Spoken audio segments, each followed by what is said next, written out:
Friends, আজকের ক্লাসে আমরা arguments for the international trade সম্পর্কে আলোচনা করব। কি হয় এটা?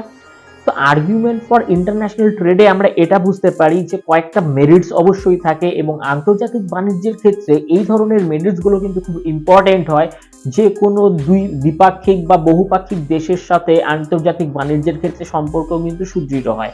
তো number 1, import with low cost. আমরা যখন কোনো সামান বিক্রি করব, ধরো আমাদের দেশে সেটা প্রোডাকশনস হচ্ছে, আমরা সেটা আমাদের কাছে অনেক কনজাম্পশন করার পরেও সেটা সারপ্লাস থেকে যায়, তো সেটা আমরা কি করতে পারি, বাইরের দেশে লো কস্টে বিক্রি করতে পারি। ধরো ইন্ডিয়াতে চাল হয় অনেক বেশি, তো খাওয়ার পরেও অনেক বেঁচে যায়, তো আমরা আফ্রিকার যে লেস ডেভেলপমেন্ট কান্ট্রি, যে যাদের তুলনামূলকভাবে লো জিডিপি রয়েছে, তাদেরকে আমরা বিক্রি করতে পারি। তো আমরা লো কস্টে সেই জিনিসগুলো বিক্রি করতে পারি। Next, number 2, proper use the natural resources. আমরা ন্যাচারাল রিসোর্সের যে সমস্ত ইউজগুলো সেটা প্রপারলি করতে পারি, প্রপার ওয়েতে করতে পারি। আগে হয়তো আমাদের কাছে সেই টেকনোলজি ছিল না, সেই বিভিন্ন জানকারিগুলো ছিল না যে how to revarnishing, how to use, how to allocations the proper natural resources and proper use after that. তো আমাদের কাছে এখন নতুন টেকনোলজি আন্তর্জাতিক এর পরে এসছে, তারপরে নতুন আইডিওলজি আমাদের কাছে এসছে। তো আমরা এবার জেনে গেছি যে কিভাবে প্রাকৃতিক সম্পদগুলো, ন্যাচারাল রিসোর্স গুলোকে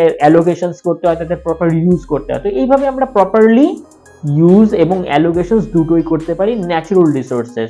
অ্যান্ড ফাইনালি, কনজাম্পশনস এবং প্রোডাকশনস দুটো দেশের ক্ষেত্রেই কিন্তু অনেক বেশি বেড়ে যায়।